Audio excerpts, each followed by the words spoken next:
Hello there, everybody. Happy Friday once again.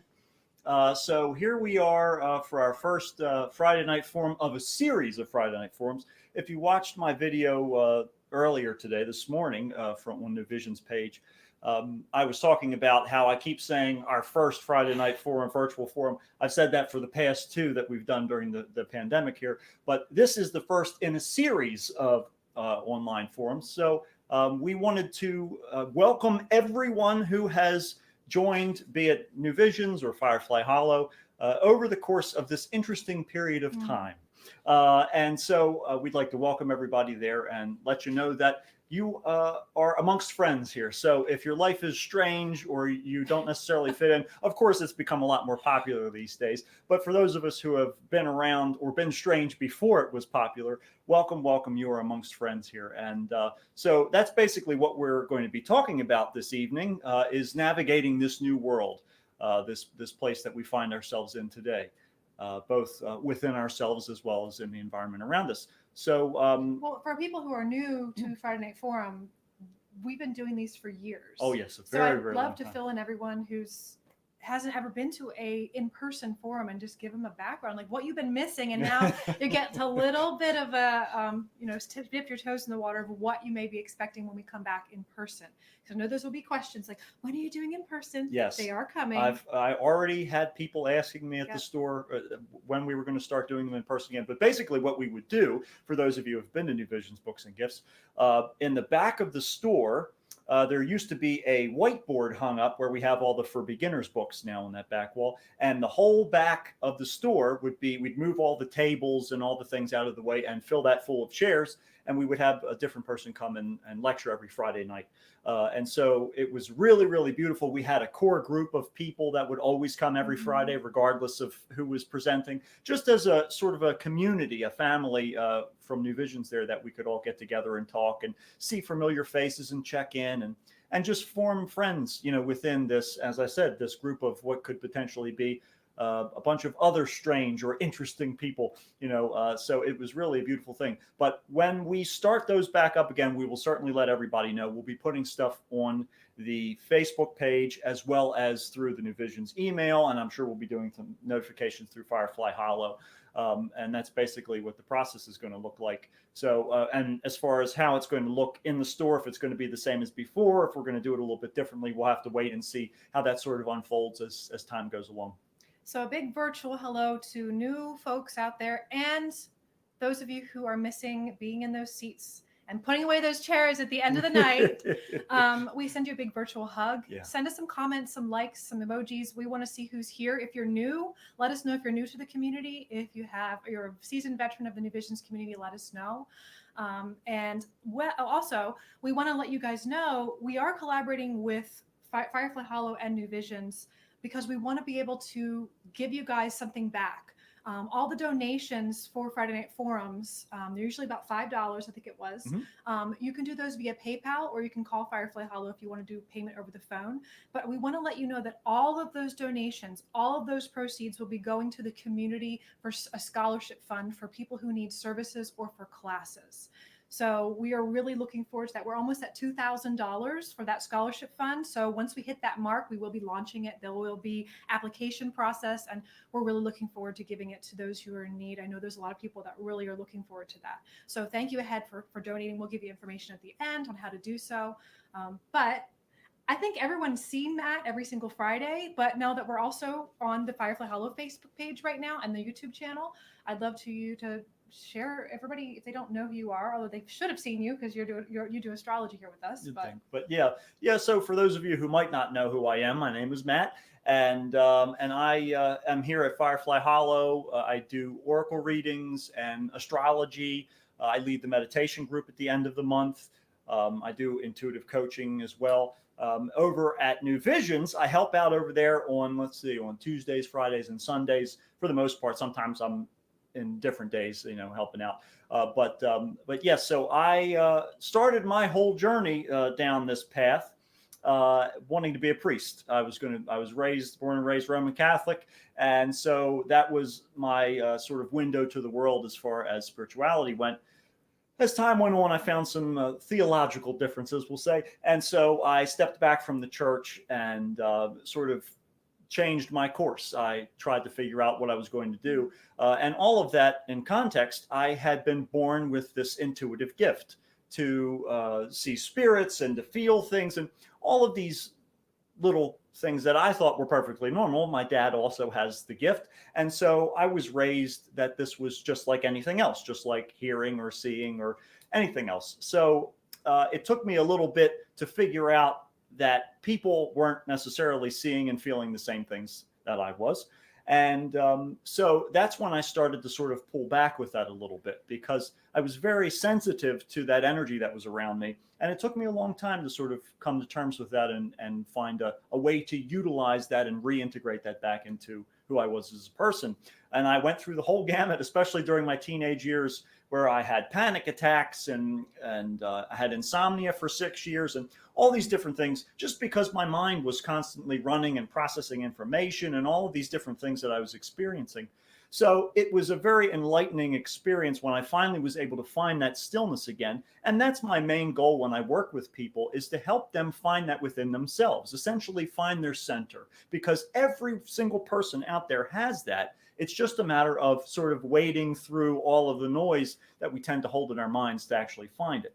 So that's really my whole goal. But after I left the priesthood, or that path towards the priesthood, I dove into Buddhism for about 4 years. And then I pulled back from organized religion altogether and just dug into every spirituality and religion and belief structure that I could get my hands on, and just wanted to integrate all of those things, learn about them, what their nuances were, what their similarities were.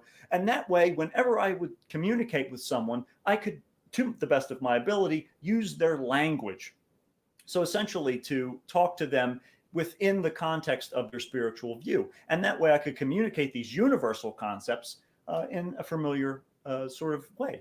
And so that's basically what I do here today. Did I forget anything that I do? No, I just think that everyone out there can relate in some way. A lot of people who are looking for a conscious lifestyle or looking to conscious spirituality or their own self-directed path, you are seekers, you are wanting to study all these different religions and spiritual philosophies and mythology. Yeah. I always joke Matt is the reincarnation of Joseph Campbell, but I think that just being able to be relatable, I think is another thing. And also for those of you, again, who see Matt at the bookstore every single Friday and Tuesday and Sunday, he is also one that very much carried that presence. So you probably have seen that and felt that with him. He has that gift, and I'm really grateful and honored to be his partner. And we serve together in our community. And for me, a little bit about my background as well. I am a psychic medium and I'm a massage therapist and energy healer. And for my journey, it was growing up, not into the priesthood, but growing up being highly sensitive. And a lot of my sensitivity was so overwhelming that it was going into physical issues in my body as well as into emotional issues. So a lot of my journey has been navigating that, learning about all things self-development, and not just in the spiritual and Buddhist or meditation, the heady stuff, all the books and the knowledge, right? But about applying that into the world, into your health and lifestyle. And that's, I think, what the biggest thing that I have to offer. Matt and I do work together. We, of course, if you're out there going, when's the next New Visions open house? We don't know right now. I had that question too. But Yeah. if you've ever seen us, we do combine our senses together, and we do a mind, body, spirit reading. So that is one of the things that we love doing for the community, of really collaborating claircognizance, medical intuition, and mediumship into one collaborative service. And we will not have the New Visions open houses probably until maybe next year. We don't know. So I just want to let you guys know, if you're looking for that, please be patient with us. We are looking forward to serving you guys again. But for now, we were trying to figure out how can we start to bring you guys something of value till we can get together again. Because I know your hearts have been aching just like ours have, of not having this connection. So one of the things we first talked about was, well, we have to learn how to navigate this new world. And we don't even know what that is, a lot of us. We are really going into uncharted territory, not in our own personal lives, just only also in the world around us, in the culture, how everything has changed. So I would like to welcome you guys to put in the chat, if you feel so called. Tell us where you are at, because that was one of the biggest things of not having this space where we connect with you on a monthly, weekly basis. We said, where is our community? What are they doing? What is interesting to them right now? Because we have some really amazing speakers lined up. Again, we're going to be doing the fourth Friday of every month live stream here on the Facebook page and YouTube channel until we can meet again in person. But until then, tell us what you want us to share with you. What resources do you need? What type of really amazing things are you interested in? Especially if you are new to the awakened path. Are you really interested in crystals or meditation or angels or into any of the earth religions? What is it that's calling you right now? Because everybody has a different calling when it comes to the self-directed path.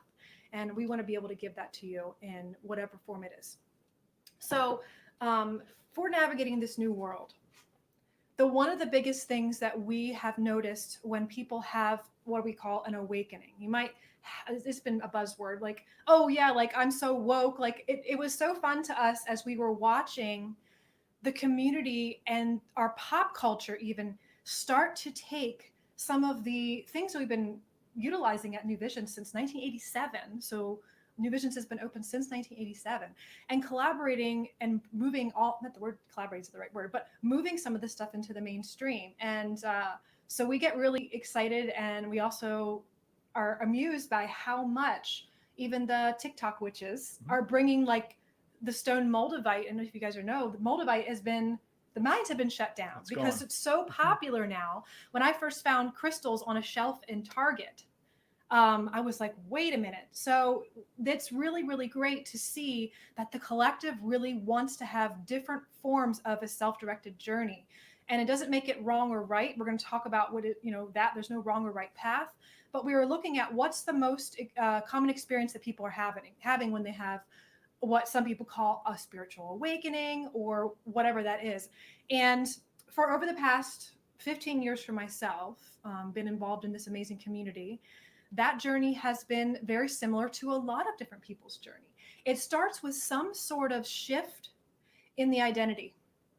And when you have a shift in your identity, it can come about from an illness, a job loss, a relationship loss, financial bankruptcy, or something crazy or traumatic, or it can be something simple where some people, when they come get their first psychic reading, or they first come in and they feel a crystal for the first time, oh my gosh, I feel the energy of this crystal, like your whole world is like, right? So it's something that changes your sense of your reality and your identity and relationship to the world around you. So that is that first stage of this awakening and this new world that you are entering in.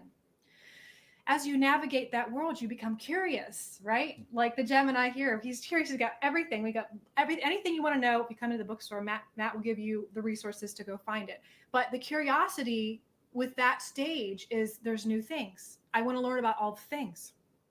Where do I start? And it's almost like entering into Alice in Wonderland, right? Absolutely. You're falling down the rabbit hole because there's so many different things you could explore. Because the spiritual community there's no one right, wrong way. There's still dogma involved sometimes in certain types of text and things that you'll find, but it really is something that you're looking for that calls to you. And when we have that, it's sort of very different from what we're used to, especially when it comes to a spiritual religious philosophy where there is rules and regulations, the right way to do things. So when we're being curious on our awakened path and we're navigating this new world, we can come about and experience this heaven on earth type of thing. And I love to see it. It's like you feel like there's magic again. This is where you'll experience synchronicities around you with other people. You'll meet people on a whim that just they're supposed to be in your life. I love that. I love that. And what else? We got people, animals. You'll see animals that will come to you. Repeating numbers are common, vivid dreams, all these different ways for your subconscious mind to connect to your conscious mind in a way that helps you navigate and learn more about yourself and learn about the world around you and this new philosophy or identity that you're creating. So along that journey, sometimes what happens is when we're navigating these new things and we're curious and we're seeing these synchronicities and all this stuff, we can go through either a separation process where we learn one thing that doesn't sit with us and we go, you know what, that's not right for me. Or we could get rewounded for this, this magical Alice in Wonderland where like it's all great and fancy. And then wait a minute, this person was not as holy of a person or a spiritual teacher that I thought they were. Or these crystals aren't exactly what I thought they were. So it's really natural for us to go through getting used to a tool that really speaks to us. It could be oracle cards. It could be going and seeing an energy healer. It could be meditation. It could be, there's so many things. And then it may lose its luster for you. And that's okay. I think that one of the things when we're navigating any new world, whether it's post-COVID or just our own interworld of this awakening, it's good to recognize that things will shift and change. Absolutely. And it doesn't mean that it was the wrong way or it was not, sometimes we talk about losing the magic. So I love that when people are new on their path, everything is so magical. So I'm speaking to you that's part of that process, but also for those of you who are part of our community that have been, 20 years, 30 years of people navigating this path. And just so you know that when that magic is lost, there's other ways to find it. Absolutely. I know that Matt has, and I both have shared that journey, and there's always new things to really help, again, when you re-identify who you are. So with that process and that excitement, that whole changing and re-establishing and anchoring your identity is that core piece. And then you're floating along for a while. You know who you are, but you know what? Life is never set in stone. And you guys, if you're older, you have gone through this type of re-identifying and changing, even if you're an empty nester now, or you've gone through, you're now retired, there's so many different stages of life that we'll talk about next month, by the way, in our Friday Night Forum, but the cycles and seasons. But just so you're aware that this new awakening that you're having isn't done and isn't over with. So that's on the small level of just your world, the awakening process. We're going to be talking about what's happening in the world around us as well, and the collective, because a lot of things have changed for us after COVID.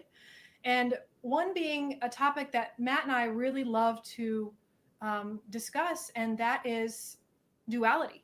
We like to discuss, there's a lot of polarizing thoughts out there, and how do you maintain your center and keep your peace during that. So we're going to touch on that today. But I'm going to talk about some of the intuitive tools for navigating if you're having an awakening experience and you're hypersensitive to energy, or if you're feeling like I'm an empath now and I have a lot of sensitivity to lights, to colors, to emotions. I can't go out. I can't get on Facebook or social media. I feel drained. I want you to know that that's a common thing that a lot of people go through when they are going between identities and not reaffirming who they are yet. It's very, very common. We work with people with our intuitive development classes, as well as empaths and highly sensitive people, on how to navigate that, as well as people who are looking to increase their intuition. But I'm speaking specifically to those who are hypersensitive. I'm just going to give you two simple tools today. We have more resources on our YouTube channel about navigating as an empath and a highly sensitive person. But I want to make sure we gave those to you, especially if you're new in the community and you're really struggling with that, and you're the person that has all the crystals in their bra, and you're like, oh my gosh, I can't go to work, or how do I go out? Just so you're aware, the two basic tools that I work with for anybody who's a highly sensitive person is, number one, body awareness. When you're highly sensitive and you're shifting into a new personality or new identity of who you believe you are, we're in our heads a lot. And as a clairvoyant, when I look at someone's aura, or what we might call their energy field, when they're in that space, most of their energy is up here. So they're all around up here. None of their energy is in their body. And it's almost like a lightning rod without a grounding cord.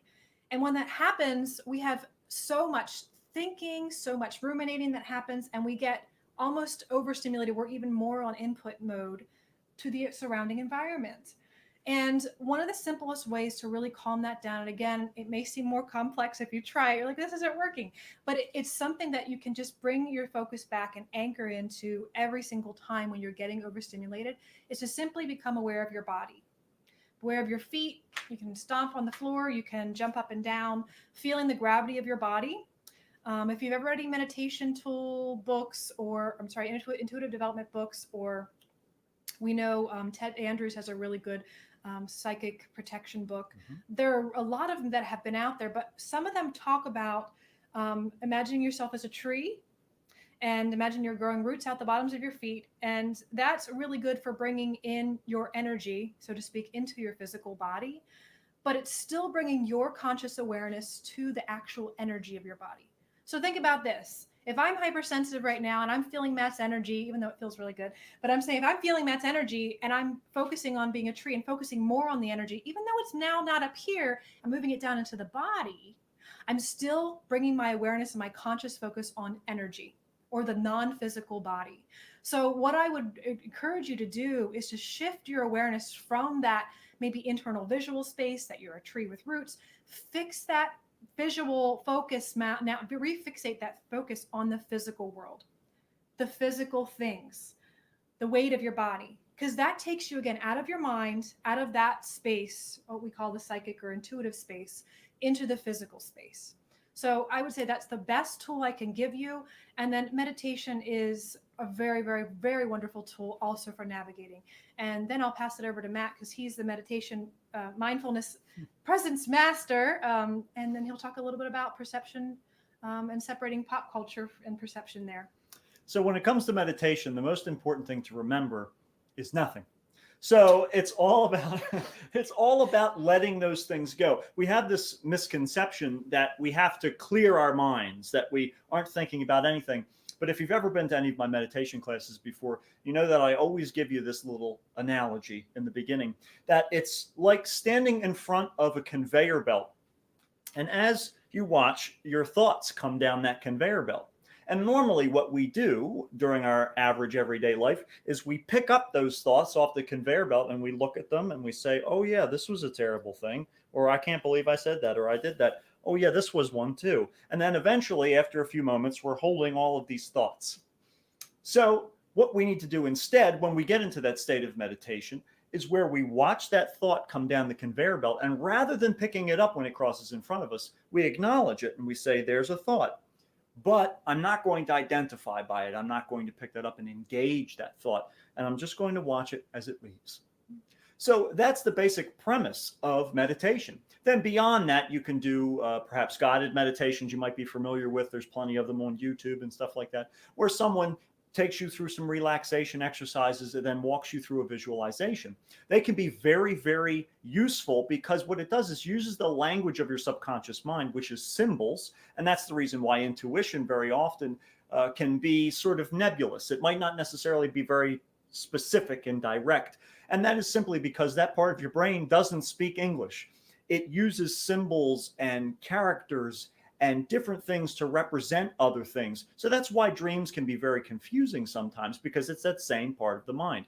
But when we get into a meditative state, we're connecting, we're creating a bridge between our conscious and our subconscious mind, and we're allowing ourselves to be able to communicate through into those different concepts, where we can take those unconscious processes, bring them into our conscious world, and decode what they might be speaking about. So a good way to start meditating is simply just to sit still. Even if your mind is racing about what you have to get at the grocery store and you have to do this and that tomorrow and all those sorts of things, just sit still. And every time your mind starts to wander or dwell upon something, ground yourself again, as Kara was just talking about, whether you imagine those roots growing out through the bottoms of your feet, whether you feel a waterfall running over you, whatever it might be, to help to pull you down to the earth and feel your physical body. That's the most important component there. So that being said, after that point, then you can start to work a little bit deeper into your conscious and then into your subconscious mind. Another form of meditation is to stare at the flame of a candle. That's a very popular one. Fire has a natural hypnotic effect to us as human beings, as it's represented safety for millennia. All the way back to when we were still nomadic people traveling around the earth. So there's a lot of different little ways that you can start a meditation practice, but the most important thing is to start. Don't have an expectation of what it's going to look like. Don't think you're going to suddenly be floating around in the lotus position and not have to worry about your gas mileage anymore. It's not about that. It's about finding that inner center. Because then as you navigate your world, what you do is slowly but surely, you inject conscious awareness, presence into everything that you do. Everything from walking up the stairs to having a deep conversation with someone, all of it you can allow that little bit of space. That's what it's all about. So speaking of conscious awareness, how do we navigate? And this may be a question some of you have asked. How do we navigate this new world where a lot of what we are practicing in the spiritual community for very many years has become pop culture? Some of the people in our community have expressed to us they felt almost like it's blasphemous. You know what I mean? And again, there's dogma there. There's what's the right way. So how do we navigate through feelings with that, and how do we decipher and discern if something is helpful or if something is theatrical? Yeah, absolutely. And that sort of ties into what we're going to talk about as far as that pop perception versus the practice of something.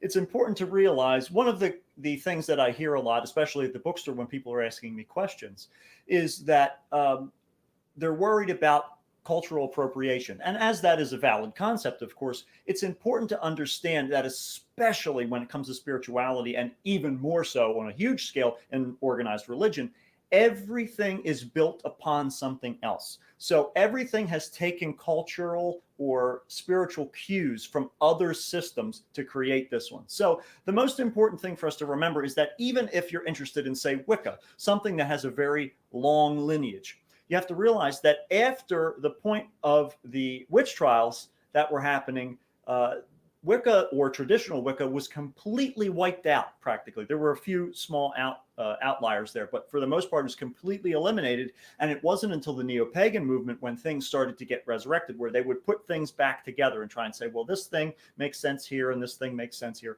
to try and work the whole system out. So even if you're following something to the letter, you have to remember that even that system was put together from pieces. So the best advice I can give you is to go with what resonates with you. And by that, I mean, not what gives you this sense of egotism that I know more than you and I can go around and I'm right and let me tell you about these things. Yeah, right, exactly. Like, it's more about understanding what helps you to not only validate your existence, but to feel a deeper connection with everything that exists on this planet and everything that exists outside of this planet, with both within the physical material world as well as the mental intuitive world. So a lot of times what I see people come around and say, well, I need this crystal because I have this issue, or is this okay to have with this thing? And again, all of these little details, right? It's about understanding that none of those things are going to fix your problems. Yes. In fact, one of my favorite things to tell people when they come up to me with a very concerned face about these things is, none of this stuff works. All the stuff in the store isn't going to do anything. Those are just rocks. That's just paper with ink on it. You know, that's just some stuff that smells good that we got out of a flower and dried and put onto a stick. It's all just stuff. It doesn't mean anything. Now, people are getting really triggered right now. Like, wait, let him finish.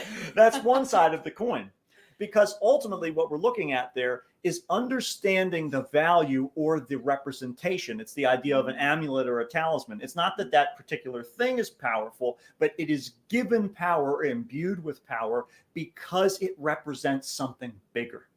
That is the value of all of these celebration, of these holidays, of all of these things. We're using a particular thing within the third dimensional world. One of my favorite definitions of the concept of ritual is it's a physical representation of an energetic process.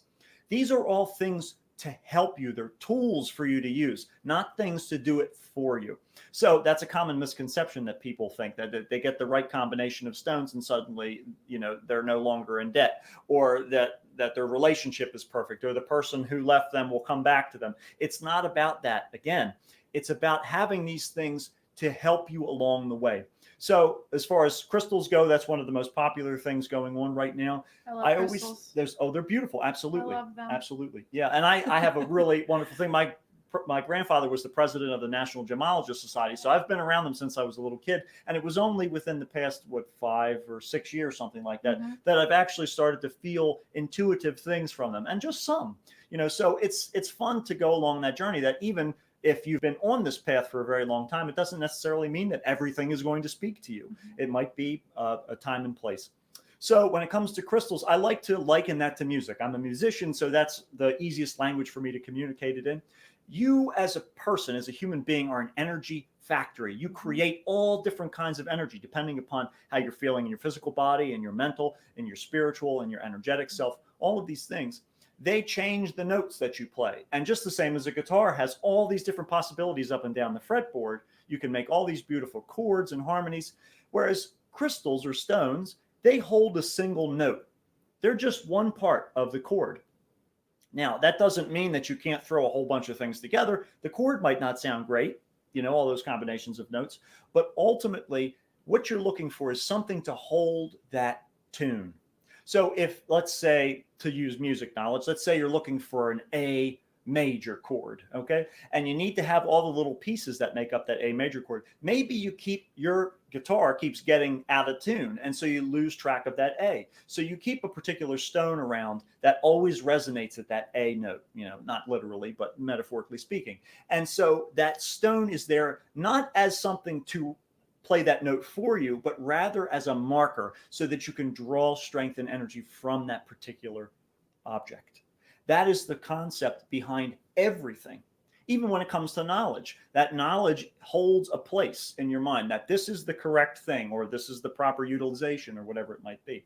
So when it comes to all of these accoutrements, all the things that we go and buy in stores or that we make and put into our space, it's important to remember that they are tools, that a person can take a hammer and build a house just the same as they can accidentally smash their thumb.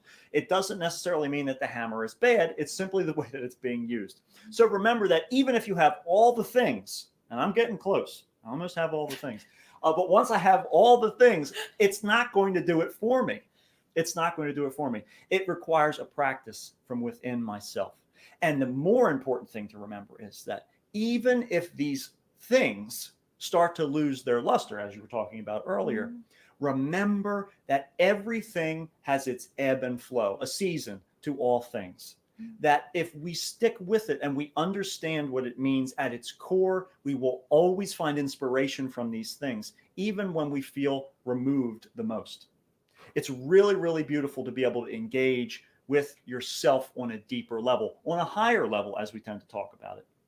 But ultimately, all of these things are wonderful gifts and tools that we can integrate, whether they're part of the tradition that we follow or not. That's really one of the most beautiful things, is to create sort of an eclectic mix, meaning a little bit from here, a little bit from there, without necessarily identifying with any of them. It really can leave you that freedom to find your own path, or to blaze your own path, even better yet, but still integrate, to stand on the shoulders of all of these magical things that have come before us. Yeah, and it's so interesting you're talking about that, because I'm thinking about the new people in the community. They're like, what do you mean crystals for different notes, and you can put things together and make, like, it's such an interesting topic of these all being, I use it like the psychological anchors of, if you are going on a job interview and you feel like you need luck, and you have maybe your grandmother's necklace that you wear because it has meaning to you. Exactly. You are the musician who's tuning that. It's your thoughts, it's your psychology that's really bringing in that. And also, as a medium too, it is the energy, from my perspective, again, from my perspective, it is the energy of your grandmother too. So it's something that, again, me and Matt have such a wide perspective on duality and all these things, and I think it's really a great perspective to have. Of course, we're biased because we like our perspective, but I think it's a great perspective to have, especially in polarizing times, in where there is so much different things you can try. And even if you're here at Firefly Hollow and you're like, I've never tried Reiki or crystals or any of that stuff, I've only come from massage or acupuncture. Again, we're integrating these things in because for so many years, I've watched, and I've also walked this path myself, the diving into material, to books, whether it was health or nutrition books or books about astrology or meditation or whatever those things. And a lot of times I saw myself and also others kind of go on this hamster wheel. They were getting all the information, but they weren't actually going anywhere far where they wanted to be because they weren't actually acting it out and practicing it. And so, again, whatever that practice is for you. So that's why we are also integrating in Firefly Hollow with New Visions here, because we know that the body, the physical vessel is so important, as well as the spiritual body and your emotions and how you connect in that way. And I think it's really important time to connect those things, connect us back to our body, which could also be another way looking at it, could be a reflection of the earth, connecting us to our planet and to each other and through community. And I think that's a perspective I wanted to share. But when it comes to those who are new, thank you so much, Bobby and Mike and Ricky. I wanted to share a little bit about the spirituality and superstition. Superstition, and Matt's going to talk more about this, but superstition when it comes to anything new, even if you're like here at Firefly Hollow, I just get massages. Wait a minute, I've been working with you for years. I didn't know you were a medium. I don't need to go share with everyone that, because it's not something I need to call from the mountains. People who call from the hilltops, mountains, people who come see me, they see me. Yeah. Right. How you go. But when it comes to superstition, sometimes we have beliefs about certain things or preconceived notions about what something is or is not. And I think that really not only blocks us in our spiritual path, in things that maybe we could try that would be really helpful for us, like some of the woo-woo stuff, like what is this energy healing stuff, or even meditation. Sometimes people felt that was a little bit too weird for them. But I think superstition in all of its forms, whether it's for your own personal practice of either staying away from certain things or doing certain things because of the belief system you've created around it, or the culture we live in is created around it, I think that those things are more detrimental to our own journey, to our own personalized journey, and they really pull us more in a direction of fear. So I know Matt is very passionate about this and has some really wonderful pearls of wisdom to share as well. The best way to differentiate between spirituality and superstition, or as I have found, is that spirituality empowers people and superstition limits people. It tells you that you can't do particular things or on particular days or in particular ways. Remember that all of these perceptions are just that, certain perspectives on a situation.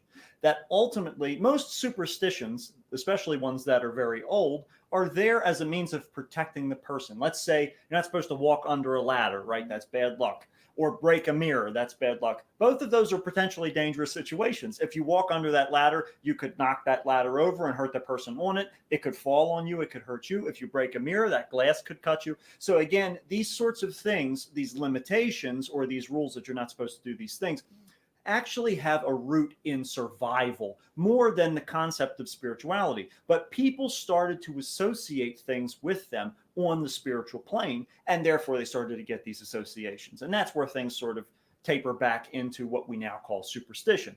So be aware that as you go and study anything, especially from a psychological perspective, learn where they're coming from and what the culture, what the environment was. Because if it goes back far enough, you'll see things like in, say, the Christian Bible, in the Pentateuch and the Torah, the Old Testament of the Christian Bible, there are a lot of prohibitions, especially through Leviticus there. We have a lot of things there that we're not supposed to do. You can't do this, and you can't eat that, and you can't say this. Those things, for the most part, have a root in helping those people survive. Oh, yeah. So again, don't eat shellfish if it's been out in the middle of the heat, because you could die of some sort of parasite. If you're a desert dweller, you definitely don't want to carry around some steamed shrimp, even if they were really good at the game. So you got to leave them be. So it's that sort of stuff. Those things have those roots in what makes sense. Yeah. There's other superstitions that don't necessarily make a whole lot of sense, or perhaps we don't have enough record to understand them all the way. But once again, all you have to do is take a moment and be still and say, does this belief empower me to be able to be my best authentic self? Or is it something that limits me? Now, it's important to realize that we can say that, well, we need some sort of rule or guidelines or someone to tell us what's right and wrong. But ultimately, if we are truly listening to ourselves in that presence, we will always know the right choice to make. We will always act out of love, out of the best interest for the people around us. Because ultimately, unless we feel threatened, unless we feel in a state of lack, we're not going to retract. We're not going to pull back. We're not going to try and take from others and all of those sorts of things that we tend to frown upon within a society. So it's important to understand that those things fall into place in and of themselves, that we don't need to add superstition into the whole mix. Spirituality's whole focus, there was a big phrase that was going around, it's been about 10 years now that it was very popular, but being spiritual without being religious. There's even a book that's called How to Be Spiritual Without Being Religious. And it basically talks about the concept that we can take the understanding or the experiential nature of interacting on a spiritual level without taking the dogma and all of these rules along with it. Not to say that we can't respect them, but also it's not something that we have to take compulsory. We don't have to apply those things to our lives necessarily. And that's the big difference between spirituality and superstition. I know one of the superstitions that I don't always say it's superstition, but it's perspective, is the one that we are about to embark on tomorrow. The one that a lot of the spiritual community talks about is the Mercury retrograde. So if you have any interest or exploration into astrology, it is one thing that has come so mainstream in our culture, even to the point where I call my tech support for my scheduling software here. And when there is what the astrological terms calls a Mercury retrograde, and you can just define what that is, they all in the tech community, they're freaking out about it. They're like, oh, it's Mercury retrograde now. So it's funny how this ancient system of tracking cycles of the stars and the cosmos, that's a drink. Those have been like really integrated into our society, and there's sometimes a misunderstanding and sometimes a superstitious looking at the Mercury retrograde cycle that, oh my gosh, my phone, my car, everything's going to blow up and have all these crazy things happen. Well, I did get a flat tire this week and had some interesting communication issues, but I think that there's different ways of looking at even that. So we won't go into that tonight. That is Matt's and Pat as well, our astrologers here in the local community. That's their information. But I think it's good, again, to look at everything in what Matt said. Is what you are holding true, or what belief you're identifying with right now, is it empowering you, or is it creating more fear? Because the power that you hold is something that is really only you can really navigate that. I do believe that this new world that we're living in, that we have people talk about what it is, and we all have different ideas of what it is. We all have different perspectives. And some people believe that, the world is going to hell in a handbasket. And some people believe that we're having this great awakening and we're going to have utopia in 10, 20 years. It doesn't matter what that perspective is. All that matters is that right now in the present moment, if you are really empowering yourself through the beliefs and through the thoughts and the patterns that you are living and walk the daily walk you take, or if you are giving your power away. And sometimes along our journey to personal self-authority and personal empowerment, we do give our power away. Sometimes we're scared and we go to a friend for validation instead of seeking validation from ourselves. Sometimes when we are feeling stressed out, we can maybe use cigarettes or alcohol or sugar or eat junk food or whatever it is. And that's a way of giving away our power, because we feel so disempowered that we're trying to find some way to really bring it back to us. And that ultimately is what our goal is, to help not just ourselves in our own journey through health and wellness, through holistic health and wellness, taking our power back in our community, in our society, with healthcare, instead of it being sick care, and really looking at ways to get to the root of a problem in mind, body, and spirit, but also from a spiritual perspective, whether you're religious or not, making sure that belief system works for you and is empowering you, not creating further separation between you and other people, between your community, but continuing to really put you in a place of love. And that's where we bring back that power is why we're here, to learn how to wield that. And true power is love. It is love. It's how we can walk in love every day. And of course, we can't do it every day unless you're completely enlightened. But I think that it's really a great goal to shoot for. And really, there are only two things in life. And what are those two things, Mr. Matt? Love and fear. They're the two Yeah. prime motivators of all of our choices in life. And if you haven't heard that before, let it ring throughout your ears. Yeah. If you have heard it before, continue to remind yourself that, because it's so simple, but it is. It's nothing absolutely fear. true. It's so important to remember that in every single moment we get the opportunity to choose. Are we going to make a choice, whether that's an action or a thought or a decision, just a choice in life? We always get the opportunity to choose. Do we want to be motivated by love, by abundance, by happiness, by sharing, by wanting to join things together? Or do we want to choose fear, the thing that divides us, that we feel lack, that there's always something missing? Because both sides of that coin, once again, are always present in our reality.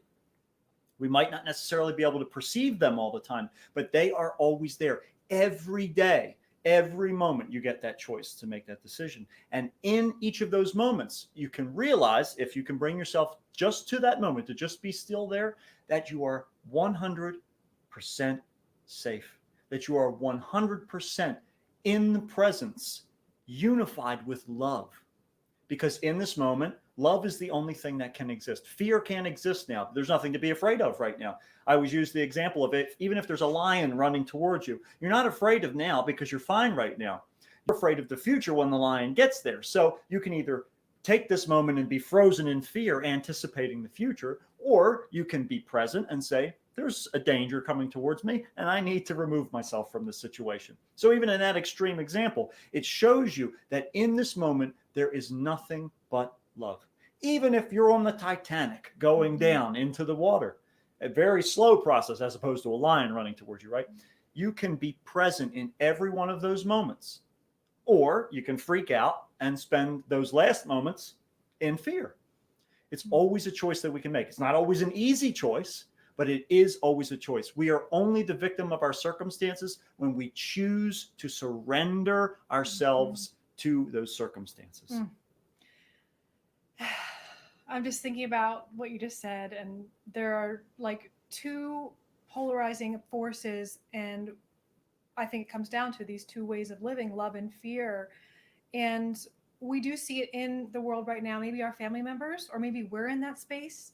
And again, there is no need to judge anything wherever you are at or where other people are, even though we do it anyway. You know, we do that. We're creatures of judgment sometimes as humans. But if we can let go of that, and really it is looking at, are you acting out of this space of feeling, you said victimized, you said feeling powerless, or are you feeling empowered? And that is something that, how do we navigate? That's the question. How do we navigate this new world where there are so many different subjective perspectives on what's reality? And we, of course, have different beliefs about what is happening in the world and what is the right way and what is the wrong way. And those things are very triggering to a lot of us sometimes. They put us in a place of fear. I mean, if anything, isn't this the ultimate test of really allowing yourself to find love in this space of fear, whether it's being projected at you from other people, or you're being judged for choices you're making or not making based on the world and what everyone is saying is the right or wrong way to be right now?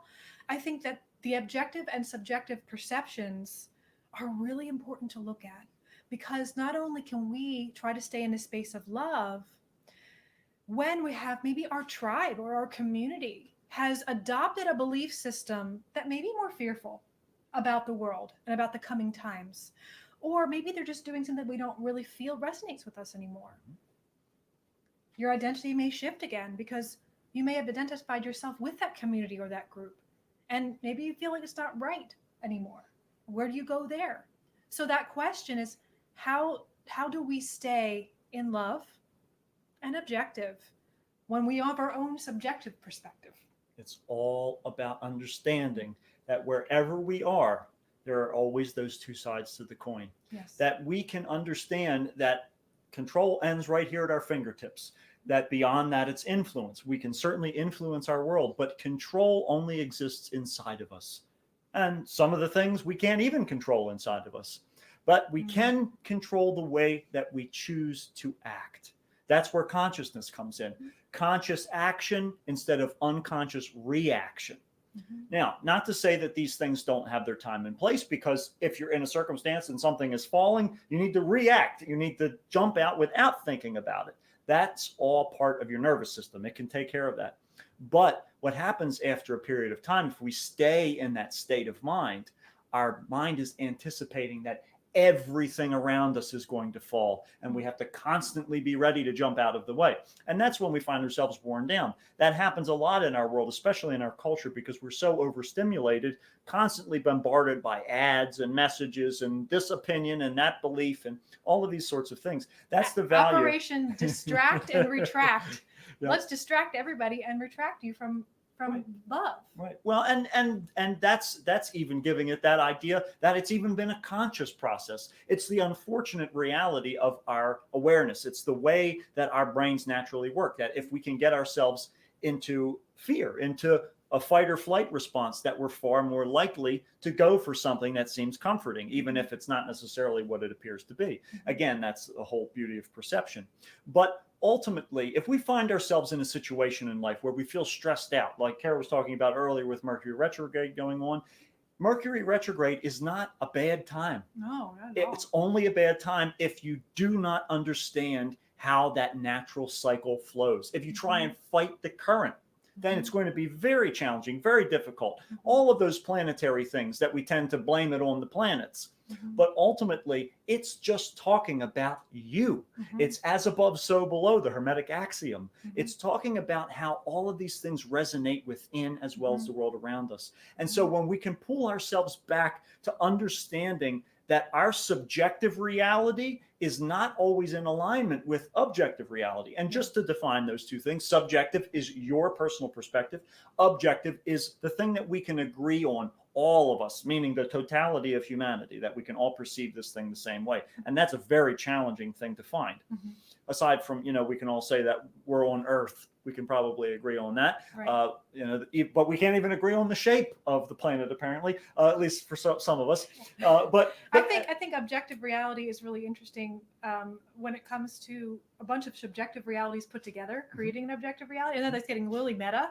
But think about like in a snowstorm. Okay, you're driving in a snowstorm and there's like car accidents happening. Like subjectively, everybody is stressed out on the road.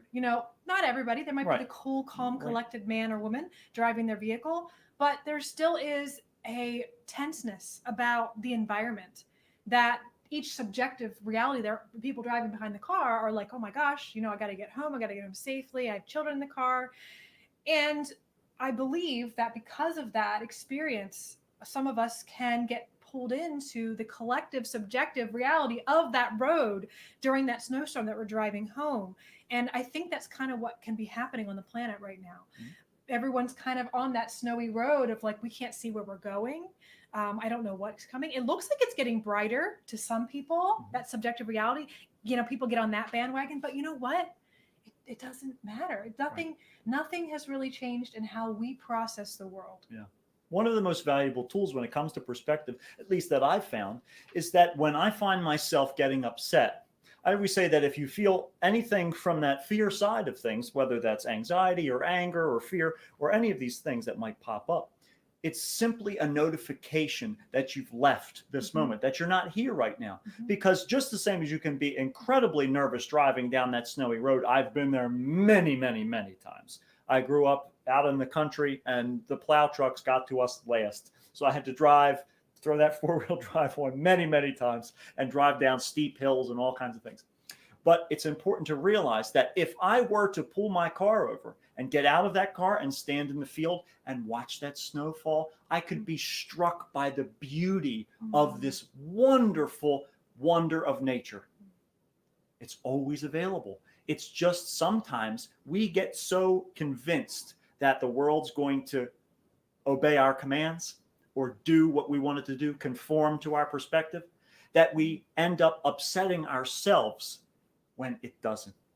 So anytime you feel that way, just pull back and understand that there's another way to look at things. So even if you can't, in that moment, if let's say someone is having a fight with you and you're really intensely engaged in this whole interaction, hopefully it's not a physical interaction, it's just mental or verbal and all of that. But what we can do is, if we have a moment, close your eyes, take a deep breath, or maybe keep them open, but take a deep breath. And as you breathe in, breathe in all the things that you want for this situation. And as you breathe out, as you let a long breath out, release everything you do not, everything that's getting in the way, everything that's mincing your words, that's making this altercation heighten. Let all of that stuff go with your breath. And then take a step to the side. Imagine that you're a fly on the wall, observing this fight happening. And when you do that, you'll still feel the way you feel. Absolutely, because that's part of your process, part of processing the event. But what it does is allows you to know there's another way to look at this. I'm not in danger, which is how I'm reacting to the situation. Or if I am, I'm going to choose to love myself enough to remove myself from the situation. That's the idea, because if we can truly fall deeply, madly in love with ourselves, we will have the boundary in place to step back from a situation that either brings us nothing but fear or is unhealthy for us to be in. Yeah. So for the Friday Night Forums, guys, we usually are doing about an hour, sometimes an hour and a half, when we have like a big group and we're doing group readings afterwards, or things like that. So for this first one, we really wanted to just get to know you guys again. Send us, even if you're watching the replay, send us comments. How are you doing? Send us private messages if you need to, so that we know where you're at, so that we know what you're looking for. We really wanted to give you guys a broad perspective today, because we know that you want astrology, you want readings, you want crystals, you want to learn more about Reiki, you want to learn about the benefits of body work, you want to learn all these things. But we wanted to really just start off with a clean slate, and give you guys some tools for navigating these times where we're just changing. We're who we are. We're changing the world, and it's a beautiful, beautiful time to be living in. Absolutely right. So every single day. Yes, yes. Thank you guys so much. Thank you, Matt, for your wonderful wisdom. Thank you. And we will see you then again the last Friday of the month in June. Speaking of cycles and learning more through awareness of our own personal cycles, talking about Mercury retrograde is one of those cycles, but how do we navigate and learn how to have awareness for ourselves, as women as well, for our natural moon cycles, our menstrual cycles? How do we learn to navigate that so that we can be more aware when heightened spaces come up? When is the time to rest? When is the time to move? That's something that's really, really, really good to have that awareness, so you're not really stuck in the middle of a snowstorm and not prepared for recognizing the cycle coming on. Because when you have that awareness, you can really, really act from a space of love and be more objective, to help the world and help your time on this planet go a lot smoother. That's it. All right, we'll see you guys later. Thank you very much.